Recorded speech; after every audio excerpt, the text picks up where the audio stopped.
optimal minimalism. At this altitude, I can run flat out for a half mile before my hands start shaking. Can I answer your personal question? Now would seem an appropriate time. What if I did the opposite? I'm a cybernetic organism, living tissue over a metal endoskeleton. Tim Ferriss Show. This episode is brought to you by AG1, the daily foundational nutritional supplement that supports whole body health. And I do get asked a lot what I would take if I could only take one supplement. And the true answer is invariably AG1. It simply covers a ton of bases. I usually drink it in the mornings and frequently take their travel packs with me on the road. So what is AG1? AG1 is a science-driven formulation of vitamins, probiotics, and whole food sourced nutrients. In a single scoop, AG1 gives you support for the brain, gut, and immune system. So take ownership of your health and try AG1 today. You will get a free 1-year supply of vitamin D and 5 free AG1 travel packs with your first subscription purchase. So learn more, check it out. Go to drinkag1.com/Tim. That's drinkag1, the number 1, drinkag1.com/Tim. Last time, drinkag1.com/Tim. Check it out. Hey, boys and girls, this is Tim Ferriss, and welcome to another episode of The Tim Ferriss Show, where it is usually my job to interview world-class performers, tease out their habits, routines, favorite books, etc., for you to test in your own life, use, experiment with. This episode, though, is a format that we've visited a few times, and it is an in-between episode where I answer your most popular questions, which have been submitted via Facebook, Twitter, and other aspects of the interwebs, and then upvoted. So we're going to hit a few of those. And so you know how I select these. I go through and I look at questions that A, I can answer in a few minutes or less, B, that will help more than the person asking, and C, that will not immediately be irrelevant because I'm doing this in a podcast format where thousands or tens of thousands of people are listening. So I will avoid questions like, if you had $100 in 6 months, how would you turn it into $10,000 or $100,000, et cetera, et cetera? Or if there were one particular home business opportunity where I could make $2,000 additional per month, what would you suggest? Now, if there were a magical answer to any of those, A, keep in mind if it were something like how do you turn $100 into $100,000, I would use that information for myself, not to be a selfish prick, but that would be case A, and that belies an informational advantage, which is also the issue with the second aspect, and that is if I were to give you a piece of information, or if Barron's were to give you a piece of information and you were to make investment decisions or business decisions based on that, you now have a very crowded bet. You have 10,000 or 100,000 or a million other people who just got the exact same piece of advice, and so it ceases to be very useful, or at least advantageous. All right, so let's jump into it. First question is from Sean Clayton on Facebook. Can you talk about intermittent fasting and slow carb? Is it okay to skip breakfast and get 30 grams of protein at lunch instead of within 30 minutes of waking? So there are a few ways to think of this question. The short answer is you should be getting regular DEXA scans or body composition analysis, and you can track how your body fat, how your muscle mass responds to different types of testing. So that which gets measured gets managed, and you have to measure. The other metrics that you might use are energy level and other 0 to 10 kind of subjective scales. So yes, you can absolutely do it. I think that it's important to realize, I'll make a few observations. The first is that the people who practice intermittent fasting, who seem to do well with it and get body recomp, I'm assuming that's one of the main goals, to really accelerate, are generally not just skipping breakfast. They are having one primary meal or window of, say, 4 hours of eating around dinner time. Furthermore, they're doing that after some type of weight training. So they're skipping breakfast, they're skipping lunch, they're doing some type of weight training, and then they're eating dinner or having a few hours of feeding window. Okay, so that's point number one, just as an observation. The second point I would make is that very often, and people are going to get their panties in a twist about this, but many of those people who are pushing intermittent fasting are doing two things. They are consuming a lot of stimulants.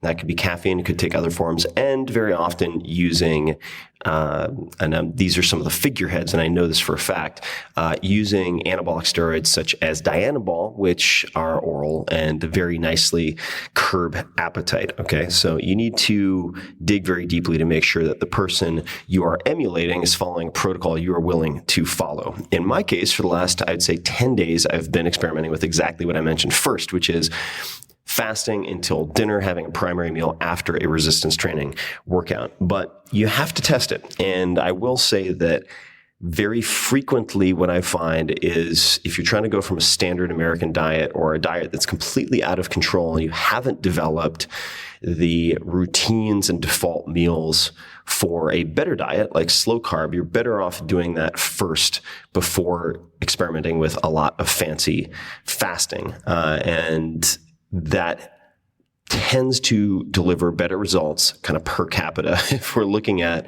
the success rate, the adherence per 100 or 1,000 people, I think slow carb is higher, which is also why I recommend using that as a gateway drug, so to speak, into more regimented and controlled forms of eating before someone go to ketogenic diet or ketosis. Generally speaking, I recommend slow carb first for that reason. That would also apply to strict veganism or strict paleo. The abandonment rate is going to be extremely high per 100, per 1,000 people if you're trying to go to the extreme end of any of these ranges. And so I recommend something like slow carb or an alternative, whatever it might be, as step one. There's no huge rush. And I think that people tend to abandon the good system they'll follow in search of the perfect system that they will quit, and that is a mistake. So long answer, but intermittent fasting, fascinated by it. I do a lot of fasting of different types. You can read all about that in Tools of Titans or listen to the conversation between myself and Dom D'Agostino about this, very well published researcher. But is it okay to skip breakfast and get 30 grams of protein at lunch? Sure. You just need to test what works for you. And I would say on average for most people, getting the, not just the protein, but also the fiber that comes with, say, lentils or legumes is going to deliver the best bang for the buck. Okay, next question. This is from Jason Land. How do you deal with compassion when living a stoic lifestyle? I'm struggling with finding the balance of feeling empathy while remaining emotionally neutral as talked about via Seneca. All right, so I don't think that stoicism is mutually exclusive with compassion at all. And depends on which writing, which teachings you have studied. But I will read you one quote from Marcus Aurelius. This is from Meditations, which I read every morning during my last book launch. And this was to prime me to have greater empathy throughout the day, which would not just, I suppose, benefit me from a altruistic standpoint. That wasn't the practical consideration. It was really making myself less reactive. If I can be non-reactive, and I would take that to be the objective, at least in my mind, more so than being emotionally neutral. I do think those are two different things. You can consider sort of aggressive responses or strong reactions without acting on them impulsively. All right. To that point, I read this quote. This is from Marcus Aurelius, and I'll read the whole thing. It'll only take about 20, 30 seconds. When you wake up in the morning, tell yourself, the people I deal with today will be meddling, ungrateful, arrogant, dishonest, jealous, and surly. They are like this because they can't tell good from evil. But I've seen the beauty of good and the ugliness of evil, and have recognized that the wrongdoer has a nature related to my own, not of the same blood and birth, but of the same mind and possessing a share of the divine. And so none of them can hurt me. No one can implicate me in ugliness, nor can I feel angry at my relative or hate him. We were born to work together like feet, hands, and eyes, like the two rows of teeth, upper and lower.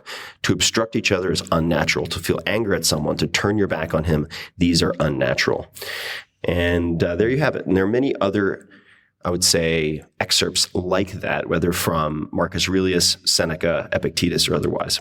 So that is my response to the perhaps, and this is a common, it's not unique to this gentleman who asked the question, false dichotomy, as Matt Mullenweg would say, that is easy to trap yourself within. If someone says you can choose A or B, always look for C or ask why there isn't a C. And you will very often find more than that. And in this same thread, Jason added, I'd like to hear how Tim handles friends or family going through an emotional situation.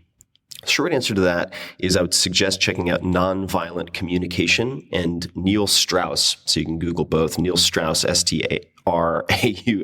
Let's try the spelling today. Not so strong. Could get you started at least with that. Although some of his stories, I don't know if this applies here, are not suitable for work. So be forewarned. All right. Next is from Hendrix Vieira. Do you ever think about asking high performers what their rooms look like, clean or dirty? That's part one. I haven't, but I'd be open to it. Next is, how do you deal with the ambition but the wise portion of your teaching? An example, and this is what I'll answer, working hard towards a goal and then finding out it doesn't bring the right satisfaction you had thought. So there are a few things. I would say, A, being aware of the latter, that is, that what you're putting on a pedestal as the reward that will redeem all of the effort or pain or failure or saving or being in a job that you don't like, whatever it might be, almost inevitably will not bring the right satisfaction or as much satisfaction as you have thought. And this has been written about in a great book called Stumbling on Happiness.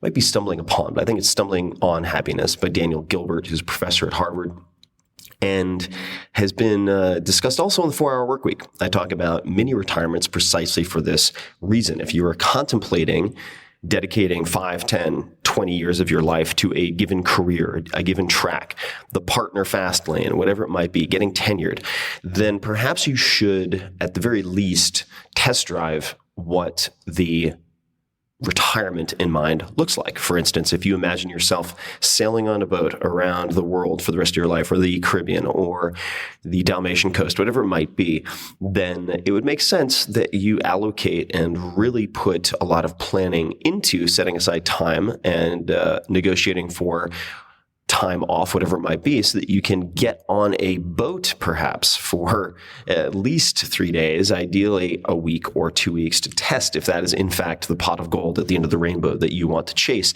And in doing so, live a deferred life plan of one form or another. Stumbling on Happiness is a very good read to that end.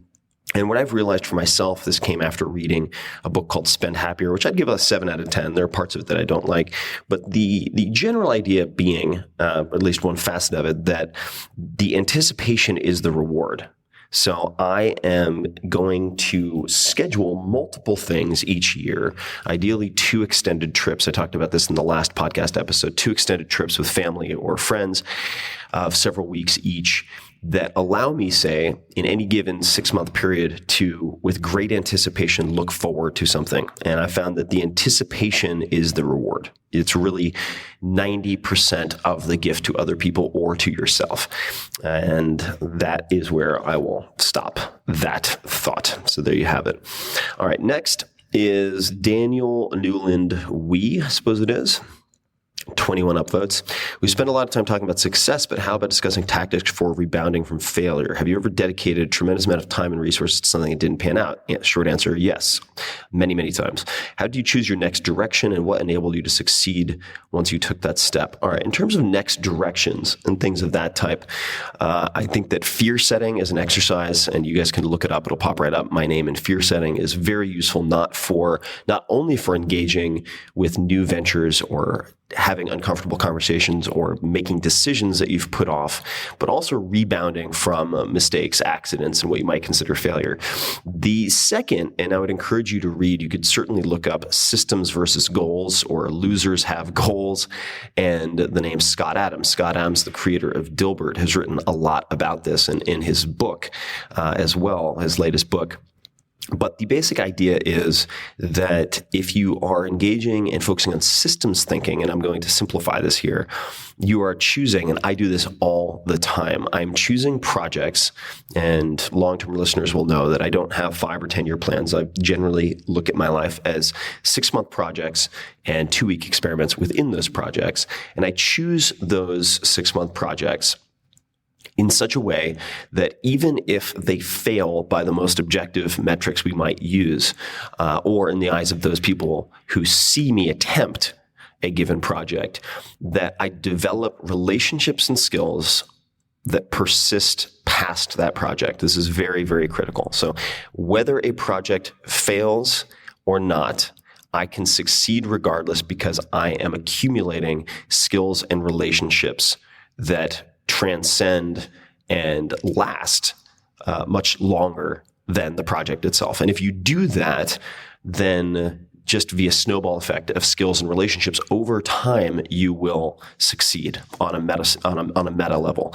And very often when I ask my guests on the podcast what their favorite failure is, their favorite failure, meaning a failure that actually sowed the seeds for later huge success, they look back and almost always, either accidentally or on purpose, they chose projects that helped them develop relationships and skills that applied later. And if you're always looking at your selection of projects or opportunities through that lens, then you can do very well. And that would, I'll come back to this, but that would also relate to Derek Sivers, who's a very incredible entrepreneur and philosophically minded fellow. I would highly recommend anyone who hasn't heard my episodes with him listen to all of my episodes with Derek Sivers in order.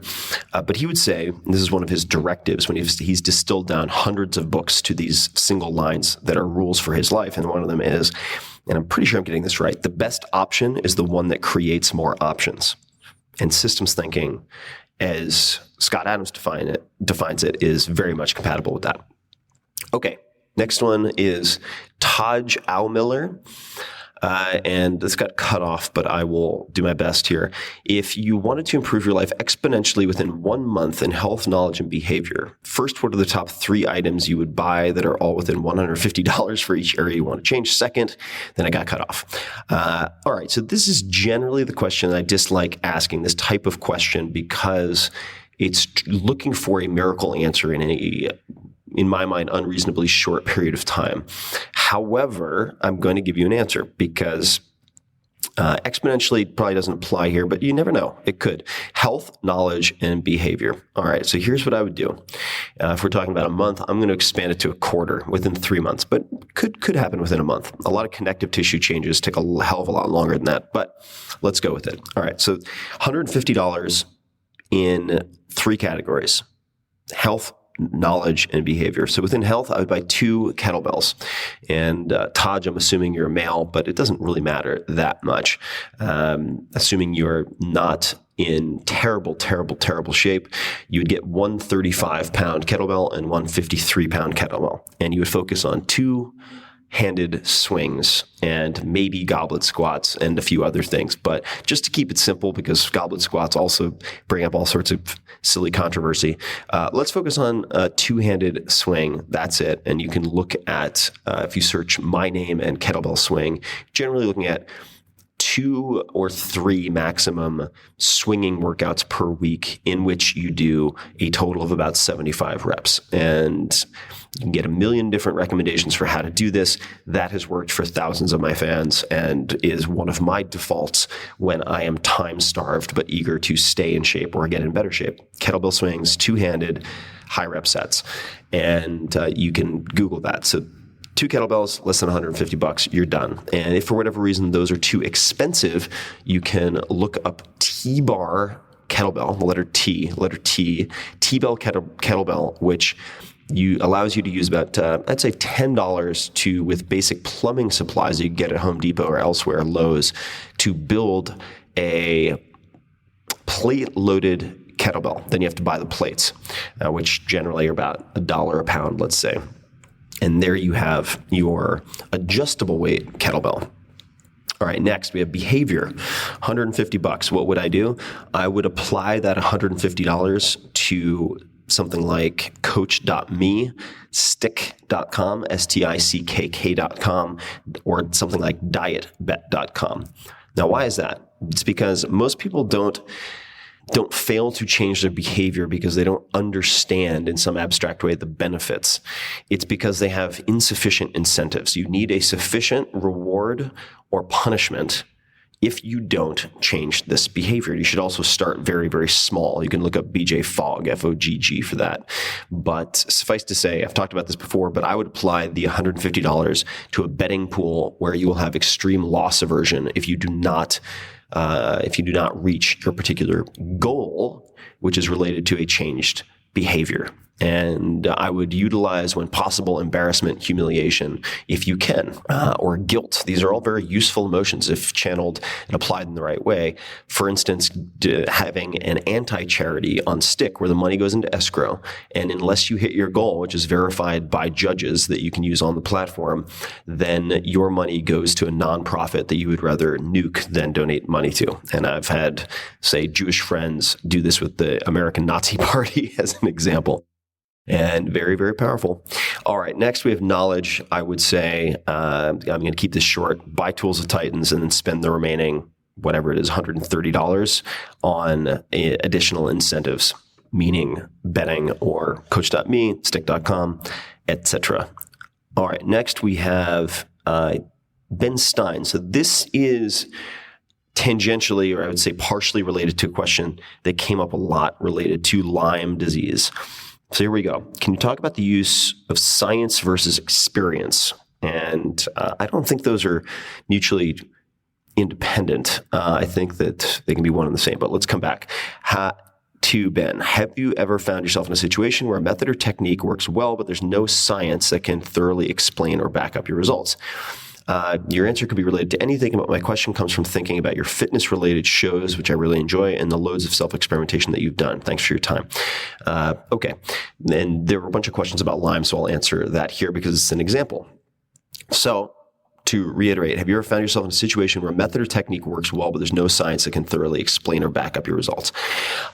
Yes and no. So I would say that just because you lack the scientific means or data to explain something does not mean that they can't be explained scientifically. We may just lack the tools, data sets, experimental findings to explain it. But in the case of, say, Lyme disease, I don't know why exactly ketosis and going into ketosis for an extended period, 2 to 4 weeks, let's say after my rounds of doxycycline and so on, seemed to remove all of my at least cognitive symptoms, as well as, for that matter, joint pain related issues associated with Lyme disease. I don't have a fantastic explanation. Now, I have hypotheses, all right? So you can still apply the scientific method and scientific thinking to these types of situations. And they would include plausible mechanisms or explanations that I can't prove at this point in time, but that might explain it, right?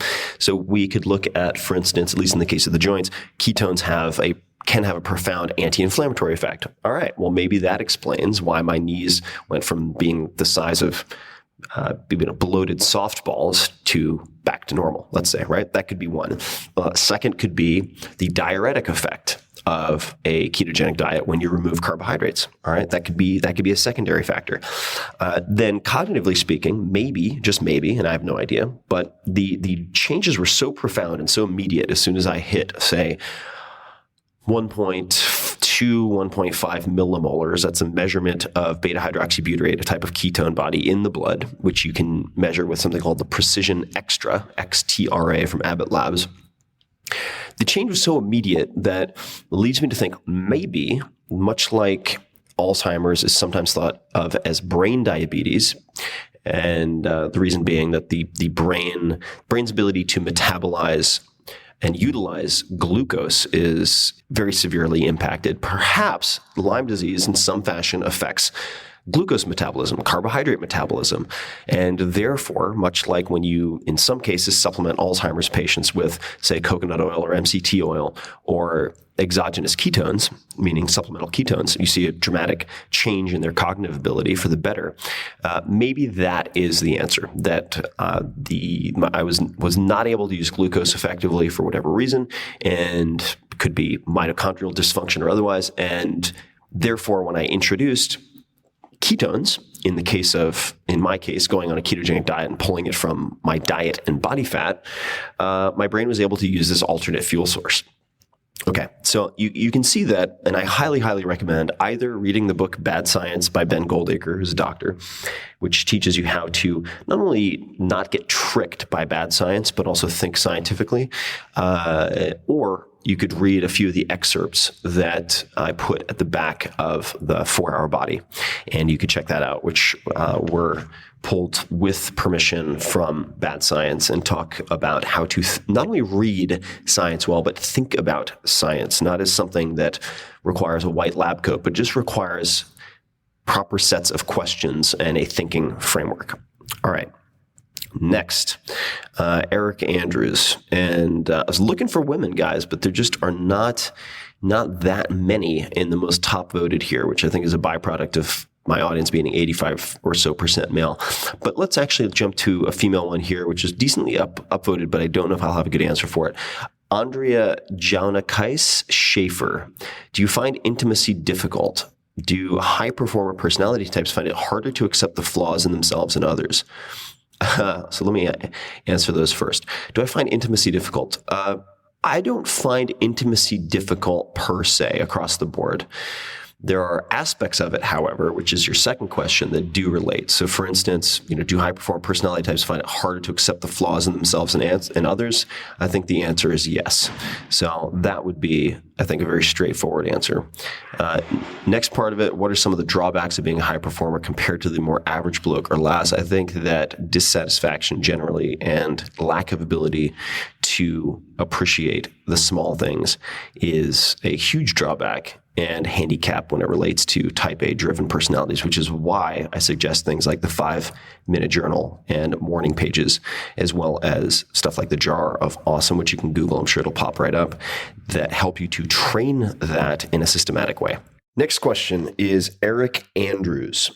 How do you feel about random chance and statistics when it comes to all of these, quote, high performers, end quote, you talk with? You must know how many millions of others are sincerely trying their hardest to accomplish what all these businessmen and other people have accomplished in their lives, but most will not get even close simply because they did not get lucky. Thoughts? I do have thoughts on this, and let me start with a reading. This is a slightly edited version, I think, of the commencement. It's not really a commencement. It's a talk given at Columbia University in 1984 by Warren Buffett, commemorating the 50th anniversary of security analysis, which is a dense read, but certainly viewed as the Bible of value investing by a lot of folks, written by Benjamin Graham and David Dodd, D-O-D-D. That was later popularized, or the ideas therein were popularized in The Intelligent Investor, another book. So let's jump into that. And I'm going to have to scan a little bit because the font is small. Now, you'll be missing a little bit of context, but you'll get the idea pretty quickly. And for those who are looking for a great MBA at bargain basement prices, you should find the annual letters from Warren Buffett to the Berkshire Hathaway shareholders. There's a lot of gold. But here we go. Before we begin this examination, this is Buffett speaking. I would like you to imagine a national coin flipping contest. Let's assume we get 225 million Americans, that's the population at the time, up tomorrow morning, and we ask them all to wager $1. They go out in the morning at sunrise, and they all call the flip of a coin. If they call correctly, they win $1 from those who called wrong. Each day, the losers drop out, and on the subsequent day, the stakes build as all previous winnings are put on the line. After 10 flips on 10 mornings, there will be approximately 220,000 people in the United States who have correctly called 10 flips in a row. They will each have won a little over $1,000. Now, this group will probably start getting a little puffed up about this, human nature being what it is. They may try to be modest, but at cocktail parties, they will occasionally admit to attractive members of the opposite sex what their technique is and what marvelous insights they bring to the field of flipping. Assuming that the winners are getting the appropriate rewards from the losers, in another 10 days, we'll have 215 people who have successfully called their coin flips 20 times in a row, and who, by this exercise, each have turned $1 into a little over 1 million. 225 million would have been lost, 225 million would have been won. By then, this group would really lose their heads. They would probably write books on how I turned $1 into 1 million in 20 days, working 30 seconds a morning. Worse yet, they'll probably start jetting around the country attending seminars on fishing, attending seminars on efficient coin flipping and tackling skeptical professors with, well, if it can't be done, why are there 215 of us? By then, some business school professor will probably be rude enough to bring up the fact that if 225 million orangutans had engaged in a similar exercise, the results would be the same, or much the same. 215 egotistical orangutans with 20 straight winning flips. I would argue, and this is the key paragraph or two, I would argue, however, that there are some important differences in the examples I'm going to present. And I should say also, as context, this is Tim talking, that Warren Buffett, I believe, was addressing efficient market theory or efficient market theorists with this talk. All right, back to Buffett. For one thing, if A, you had taken 225 million orangutans distributed roughly as the U.S. population is, if B, 215 winners were left after 20 days, and if C, you found that 40 came from a particular zoo in Omaha, which is where Warren Buffett is based, you'd be pretty sure you were onto something. So you would probably go out and ask the zookeeper about what he's feeding them, whether they had special exercises, what books they read, and who knows what else. That is, if you found any really extraordinary concentrations of success, you might want to see if you could identify concentrations of unusual characteristics that might be causal factors. Okay. I'll read one more. Scientific inquiry naturally follows such a pattern. If you're trying to analyze possible causes of a rare type of cancer with, say, 1,500 cases a year in the United States, and you found that 400 of them occurred in some little mining town in Montana, you would get very interested in the water there or the occupation of those afflicted or other variables. You know it's not random chance that 400 come from a small area. You would not necessarily know the causal factors, but you'd know where to search. All right. Now, he goes into other examples, and it's a great read, but I'm not going to give you the whole thing. The point I wanted to make is that luck, chance, these are factors in everyday life. These are factors in the lives of every person. But I don't think that it is as easy to dismiss success as pure luck as some might believe. And there are a few things. And of course, what we're talking about in the Buffett example, and there are other principles at work here, but survivorship bias. Survivorship bias would also be illustrated through, for instance, looking at the ads that run in something like a Barron's. And you have these amazing mutual funds that have performed extremely well. And what is not often pointed out is that the mutual funds that did something approximating the same thing, but didn't pick, in this case, luckily, let's just say, don't have either no longer exist or don't have the money to advertise in Barron's. So you're only getting a survivorship bias selection of these mutual funds. And that poses all sorts of problems. Now, when you're looking, however, at concentrations of success, which is one of the things that I do, I might look at, say, Silicon Valley versus other places in the United States for certain types of anomalies. And those could be what we call unicorns in the startup world or otherwise. And what I'm most frequently looking for are A, concentrations of success, and then replicable anomaly. What does that mean? That means that if I find a strength coach, let's just say like a Mark Bell at Super Training in Northern California, or a Barry Ross in Los Angeles, who's trained a number of world champions, including Allison Felix, who went from high school track to professional track directly, I believe. I want to know not only if they have incredible results themselves, say as an athlete or a former athlete, but have they been able to replicate those incredible results? And furthermore, you have to distinguish between babysitting mutants, i.e., if you have a successful gym, much like if you are Warren Buffett in Omaha, you're going to attract prodigious talent who may have succeeded without your intervention method or help, regardless. And you want to separate those people out. For instance, you have celebrity trainers, or I should say well-known trainers, who are very good at simply recruiting already incredible athletes to be their clients, and then they take credit 6 months later when they do all sorts of amazing things, versus those who are able to take someone from, say, 0 to 60 very quickly, or help someone steepen the learning curve most dramatically from point 0 to 6 months later. Now, there are examples of this, and you could make the counter arguments certainly. But if you look at, say, the PayPal mafia, if you look at there are other examples of these concentrations of success where people then go from once you're lucky to twice you're good to 3 times you're incredible. And I am doing my best to use these filters to study those to whom it is incredibly difficult to attribute their success solely to luck. And I'll leave it at that. Luck is a factor, but I would suspect that successful people tend to underappreciate the value of luck, and unsuccessful people tend to overappreciate the value of luck. And the truth is probably somewhere in the middle. All right, there we go. Next is Bill Worthington, and here we go. Tim, this may be a huge question and require some thought, but I was wondering how someone that is bound to a contract, i.e. active duty military, implement habits and tactics associated with the 4-hour work week. I love the notion of mini retirements, but that doesn't work for folks on active duty in law enforcement or the fire service. How would you recommend 10xing a life and build passive income for someone that is not in a position to become an entrepreneur?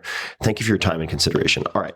Now I chose this question, was upvoted, number 1, but number 2, because I wanted to point out there are a few embedded assumptions in this question that I would not let pass without some examination. So the first is that, for instance, mini retirements can't be used by people on active duty. Now, if you're on 24/7, 365 active duty, that may be true, but frequently there are exceptions to this, whether it's in law enforcement, fire service, or otherwise.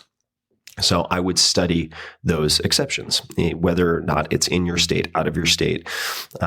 Try to find the anomalies and study those anomalies, which is exactly what I do. The edge cases. If there is even one exception, then you should look at that exception. If there are 5 or 10 or 20, then you should certainly look at the commonalities across those. But the main points I wanted to respond with, how would you recommend 10xing a life, building passive income, etc.? Passive income we're not going to get into right now in depth, but I will say that do not assume that your choices are fully employed or full-time employed or full-time entrepreneur. This is a very common artificially binary selection that people make, and it leads them to do things that I think are very often irresponsible. Not always, but very often irresponsible, where they will have all sorts of financial obligations. They'll quit their 9-to-5 job and then try to learn to swim when they're thrown into the deep end and generate income through entrepreneurship. That is not the approach I recommend. Typically, I would recommend doing some form of moonlighting, meaning using your evenings and weekends while you have your job to test different types of business concepts, business models, and so on, muses, if you will, for those who've read the 4-Hour Workweek.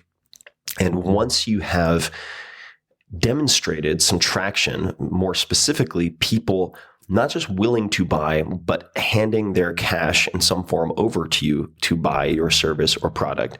Only then, once you have supplanted your current income in some respect or supplemented it in such a way that you can take that jump with a high degree of confidence that it will succeed, then and only then should you consider potentially the jump to full-time entrepreneurship. And that's point number 1. The second is that coming back to Derek Sivers, the best option is the one that creates more options. And that can be applied in the case of this moonlighting that I discussed and many others. But the tactics and habits from the 4-Hour Workweek apply to a lot more than you would expect. Certainly, you can take some of the high-level frameworks or principles like the 80-20 analysis and apply that to what you do. I have many friends who are either active military or were active military at the time that they read the 4-Hour Workweek, who were able to apply 80-20 analysis, Parkinson's Law, and so on to what they did. And I would recommend as a complement to the 4-hour work week, and this might seem odd, but extreme ownership by Jocko Willink, retired Navy SEAL commander whose first ever public interview was on this podcast. So I will leave it at that. Next up, and I apologize for the noise in the background, guys. I'm in a very cold house in the Pacific Northwest, and that's the heater. All right, next question we have is, I'm going to get this name incorrect, probably. The Hero, that's with ND. I'm guessing the N is silent. S. Bazimia. Let's see. I'll read this quickly. What are your thoughts on maximizing muscle growth versus optimizing the body as it relates to age? Specifically, with research showing that to maximize muscle growth, one needs to maximize mTOR activation. And for those people wondering what mTOR is, mechanistic target of rapamycin, generally. Some people say mammalian, but David Sabatini, who was shortlisted for the Nobel Prize, who's on this podcast, we did a long talk about mTOR. All right. So back to the question, I'll rewind. Specifically with research showing that to maximize muscle growth, one needs to maximize mTOR activation, but with research now suggesting from a few MDs that mTOR activation is correlated with speeding up the aging process by advancing cell turnover rate, as well as speeding up development of cancerous cells, ? In other words, training with the goal of hypertrophy can be bad in the long run as you get older. It's clear, this is a good question. It comes up a lot. That's why I'm reading the entire thing. It's clear that training as an athlete while giving great performance doesn't necessarily translate to longevity, but what are your thoughts on an optimal style of training that would promote both longevity and retaining the attributes you lose when you age, strength, flexibility, etc., when factoring types of training like running, Olympic powerlifting, CrossFit, gymnastics, swimming, etc.? All right, this is a very, very big question. I will say, much like Dr. Dominic D'Agostino has observed in a number of his episodes on this podcast. And if you haven't heard his stuff, I would recommend everybody listen to at least the first episode I did with Dominic D'Agostino. And by the way, he's not just a scientist. I mentioned this at the beginning, but he's done 500-pound deadlift for 10 repetitions after a 7-day fast. So he's not only a very well-published researcher, but he is a beast of an athlete. He would be the first to point out that the goals of hypertrophy and muscle gain are generally, let's call them the inverse of what you would want to do for longevity, at least based on the data that we currently have. So if you are trying to, as you pointed out, I'm going to say DeHero, if you are trying to improve both longevity while retaining the attributes you lose when you age, strength, flexibility, etc., I would focus on strength over hypertrophy. And mobility, certainly, as defined by Coach Summer, the former national gymnastics team coach, would be the ability to exhibit, unlike flexibility. You can have passive flexibility. Mobility would be the ability to demonstrate strength at the end ranges of your range of motion for, say, a pike stretch, right? Reaching down and touching your toes with your legs completely straightened together, something like that. I don't view that as far as I know, in any way conflicting with longevity practice. So I would focus on strength over hypertrophy. So you're looking at developing relative strength, maximal strength over muscle size. And there are many different ways to do this. You could do it with something like the Barry Ross protocol that I describe in Effortless Superhuman chapter of 4-Hour Body, which I also talk about in Tools of Titans at one point. It is a deadlift-based protocol, pulling to the knees, dropping, so no lowering, no eccentrics. This is to remove or minimize the likelihood of hamstring injury. And you're doing 2 to 3 reps of very high weights with a bit of plyometrics and a long rest in between sets. 2 to 3 work sets per workout generally of at least the deadlift. And this can produce phenomenal strength gains. I mean, we're talking in some subjects 80 to 100 pound plus improvements in, say, 3-rep max over the span of 3 to 4 months. And these are not purely untrained subjects, I should note. They're not also not national champion powerlifters, but somewhere in between, with very frequently less than 10 pounds of muscle mass gain. So the return on investment for strength compared to the increase in hypertrophy is really astonishing. So I would say strength over hypertrophy.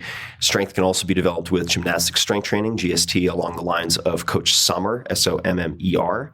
And so if you're interested in that, I would certainly listen to two episodes, in fact, of this podcast. If you're interested in strength over hypertrophy, I would listen to the Coach Sommer episode, SOMMER, which is one of the most popular of the entire podcast, more than 1 million downloads, certainly by far, and Pavel Tsatsouline, so Pavel. I would listen to his first and second episodes on the podcast.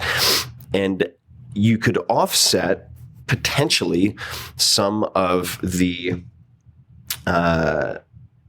mTOR activation with intermittent fasting and what you might call purge fasts, which are these 3 or 4 times per year, 5-day or longer fasts that Dominic D'Agostino and I've talked about. And the longest chapter in Tools of Titans talks about his thoughts, my schedule, et cetera, as it relates to fasts. So I'm not going to belabor it here. But that is my current take, and that is actually the mix that I am currently using, all of those things I just mentioned. Do not do extended fasts or fasts of any type without medical supervision, boys and girls. So don't be dumb and kill yourself. Next, we have Emma Finley. All right, this is a really good question that comes up a lot with type A personalities. Emma Finley, who has a cool thumbnail photo also. Looks like a dancer, perhaps. How do you balance productivity / achievement with relaxation? And what does relaxing look like to you? Relaxing in quotation marks. Such a type A way to phrase it. All right. How do you balance productivity achievement with relaxation? And what does relaxing look like to you? I personally have trouble actually relaxing in the little downtime I find for myself. And I'm constantly taking on so much that all seems important to me. So I wonder how you manage that in your time so you aren't constantly overworked or tensed. I'm going to dissect this a little bit. And much like when I'm writing, one of my predispositions that I try to fix when I edit is having a single sentence that tries to do too much. When you want to ask yourself or other people questions, make sure your question isn't trying to do too much. In this case, we have quite a few things embedded. All right. So I'm going to tease out this a little bit. I personally have trouble actually relaxing the little downtime I find for myself, part 1, and I'm constantly taking on so much that all seems important to me. Those I think are related but not the same. So I constantly take on so much that all seems important to me. Those are also 2 different things. Taking on a lot and all seeming important. I would say number 1, if you feel like you don't have time, you don't have clear priorities. And the book I would recommend you read, which is short, is The Effective Executive by Peter Drucker. Probably the best book I've ever read, or certainly top 3 for effectiveness, which is much more important, than being efficient. So if effectiveness is doing the right things, efficiency is doing things the right way, but doing something well does not make it important. And it's very critical that you focus on oh my God, let's have some more caffeine, Ferris. You focus on the critical few and not the trivial many. So The Effective Executive, number 1 by Peter Drucker, you should read and reread and reread and reread. That's number 1. Number 2 is that I would encourage you as a driven person, a type A personality, to replace the label relaxing or relaxation with recovery so you don't view it as wasted time, which it is not. So much like in strength training, where I'm talking about taking 5 to 6 minutes or more, 10 minutes in some cases, rest in between maximal work sets. Why am I doing that? I'm doing that because I need to regenerate creatine phosphate and blah, blah, blah, blah, blah. There are all sorts of systems that need to recover and ideally hypercompensate. So what does that mean? Hypercompensate means that, let's say you train, you push yourself to a near breaking point. There are different ways to train, of course. Then you take a sufficient period of time off so that your body hypercompensates, because the body doesn't adapt to stresses perfectly. That would be a very dangerous way for us to evolve and to adapt.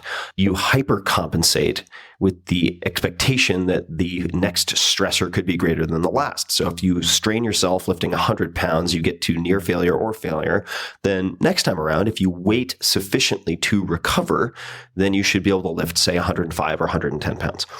This applies to your endocrine system. This applies to neurotransmitters in your brain. This applies to a lot more than strength training. It applies to everything. You have finite biological resources to work with, and your body has to regenerate these things. So think of relaxing as recovery. What might that look like? If you really want to drive yourself crazy, and Dr. Dan Engel talked about this, if you're super type A, you could try flotation tanks, which can be thought of in some cases as a legal alternative to psychedelic dosing or certainly microdosing. And you could look into different ways that flotation tanks are used. Joe Rogan, of course, is a big proponent of this. And that is option one. Option two would be doing something completely, in your mind, probably unproductive, but in my experience, very helpful for, say, insomnia and other things, is reading fiction. And if that makes you crazy, I think it indicates in corresponding sort of amplitude and importance that you should try it. And I would suggest Zorba the Greek. Specifically, if that is too long, you could try short stories. You might consider the literature of ideas or good science fiction, like Ted Chiang, Chiang, and I believe it's Stories of Your Life or Story of Your Life and Others, which is a great collection of short stories. Now, I'd read those before bed. So try those, but think of relaxing instead of relaxing, since that implies almost to people who are used to obsessing on goals, wasting time. Think of relaxing as recovery, because it very much is. Next question is by Jasky Singh. For people looking to break through the noise with their own products or product, out of all of the various marketing strategies you've tried over the years for all of your books, what one would you say has helped you cut through the noise more than any other? What one could people replicate who don't have a large audience? Let's dive into that. I would say a few things here. So the question is breaking through the noise for a product and building a large customer base / audience. That's how I'm going to translate this. And there are a few words I want to underscore here. So you said, out of all the various marketing strategies, which has helped me the most? I'm going to answer this differently and, in fact, argue that marketing is not where to focus. If you want to break through the noise with your own product or products, that I separate marketing and positioning, and we're going to talk about positioning. I think positioning is more important. I would additionally say, you asked of all of your books, I would expand that because I've worked with 75 plus startups at this point, including some of the fastest growing startups in the world in their early stages when they had next to no customers or audience per se. Have been involved with Uber since they had 3 cars on the street, for instance, and actually even prior to that when they were prototyping the user interface and so on. Now they're ubiquitous. They did not start out that way. And in fact, even something such as Uber was laughed at in the beginning by a lot of folks who couldn't quite grasp the fact that you can expand a market with your product. You don't have to tackle the defined size of an existing market, but that is perhaps a separate conversation. All right, so what tactics, what strategies, what principles have I used most effectively to break through the noise? Which one? If I had to choose one, it would be encapsulated in Kevin Kelly's 1,000 True Fans. And he wrote a revised edition of that famous essay, his most popular, I believe, for Tools of Titans, but it can be found on his website now as well, kk.org. So 1,000 True Fans. And this relates to positioning and starting small, which Seth Godin in, I believe it is our second episode. The second episode of Seth Godin on the podcast talks about this at length. So if you were interested in breaking through the noise, I would encourage you to also listen to the Seth Godin episode, both Seth Godin episodes for that matter. But the basic idea is that you should own a category instead of thinking about how to develop a brand. And I'm going to expand on this in a minute. Another option, there are 2 options really, more than two, certainly, but two that have helped me in terms of resources. The first is the Law of Category chapter in the 22 Immutable Laws of Marketing. If you own Tools of Titans, it's already in there with a slightly edited and updated version. And Blue Ocean Strategy. There's a book called Blue Ocean Strategy. I would say that somewhere between 30 and 40% of it I found very, very helpful. And I read this before the 4-Hour Body, 4-Hour Chef, and Tools of Titans. So I read that in the period between the publishing of the 4-Hour Work Week and the rest of the books and found it very helpful. And I will hit a few birds with one stone because I do get a lot of questions about branding. How do I create an incredible brand? How do I create an amazing personal brand, which is not something I ever really think of. And I will give you my 3 rules of branding. And that is a bit tongue-in-cheek since I dislike the word branding, generally speaking. Number 1, and we just talked about this a bit. Instead of fixating on the often nebulous brand, in quotation marks, think of how you can, quote, own a category, end quote, in the minds of 1,000 diehard fans who can then act as your strongest marketing force. This is really critical. And much like, I suppose, the GE Way, I believe the book described Jack Welch and how he rebuilt GE into the titan that it became under his leadership. If you can't be number 1 or number 2 in a category, so whether that's Uber for X, whatever X is, imported light beer, low-cost airline, whatever, you need to find or create another category. My preference has always been to create another category, since by definition you then own it, much like lifestyle design for 4-Hour Work Week and so on. All right. So instead of fixating on the often nebulous brand, think of how you can own a category in the minds of 1,000 diehard fans who then become your strongest marketing force. Number 2, don't make a product for everyone. If everyone is your market, no one is your market. If everyone is your customer, no one is your customer.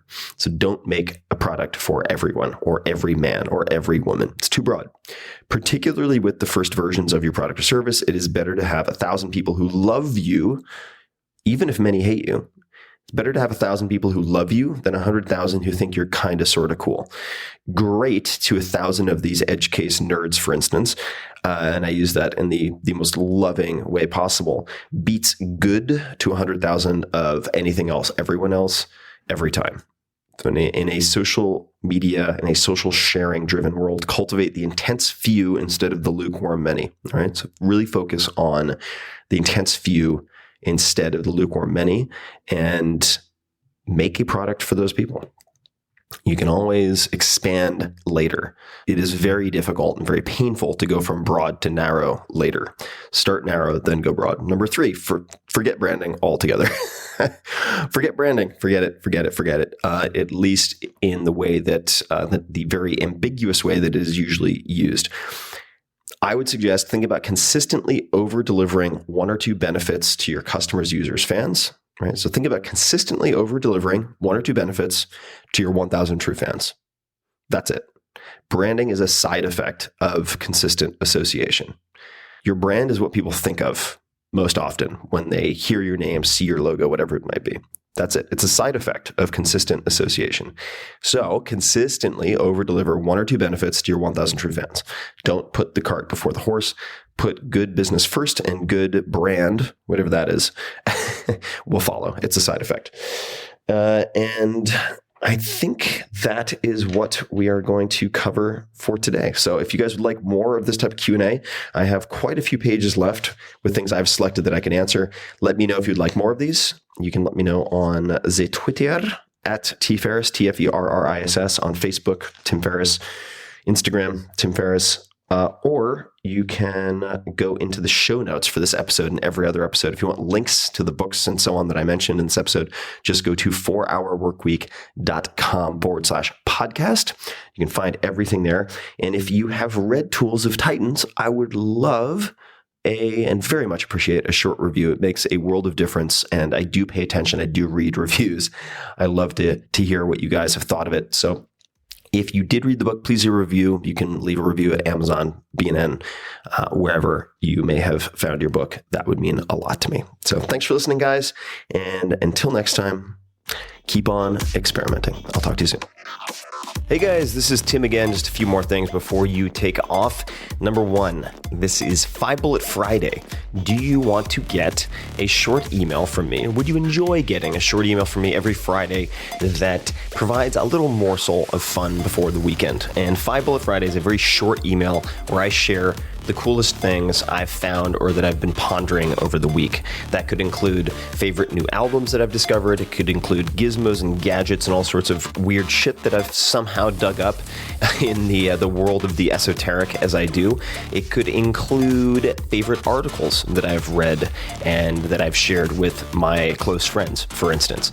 And it's very short. It's just a little tiny bite of goodness before you head off for the weekend. So if you want to receive that, check it out. Just go to 4hourworkweek.com. That's 4hourworkweek.com, all spelled out, and just drop in your email and you will get the very next one. And if you sign up, I hope you enjoy it.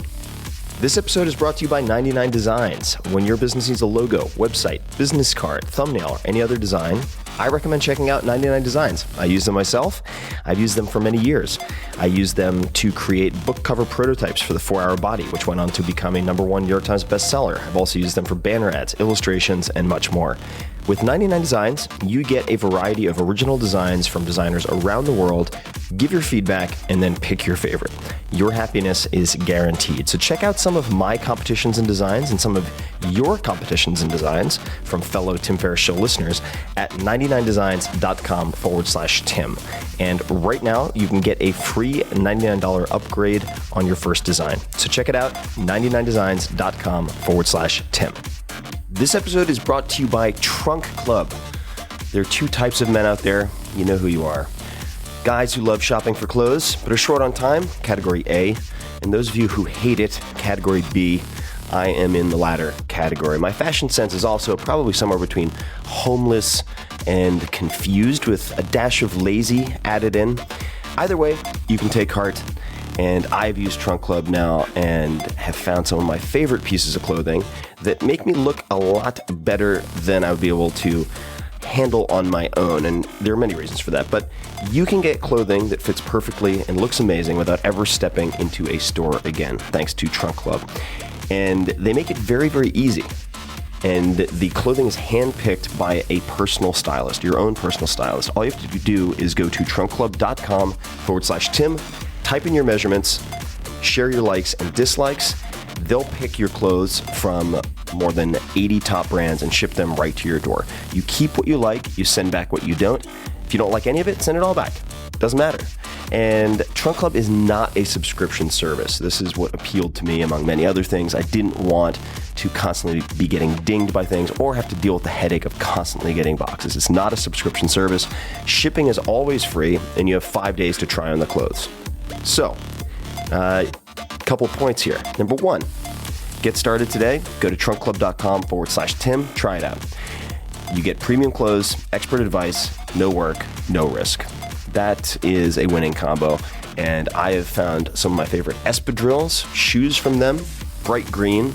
I do like the color green, and they actually work. I've had so many compliments on these shoes, and more people ask me where I got them than any other pair of shoes I've ever had. And more shirts. I ended up keeping about, I would say, 3/4 of my box, which I did not expect to do. So go to trunkclub.com/Tim and check it out.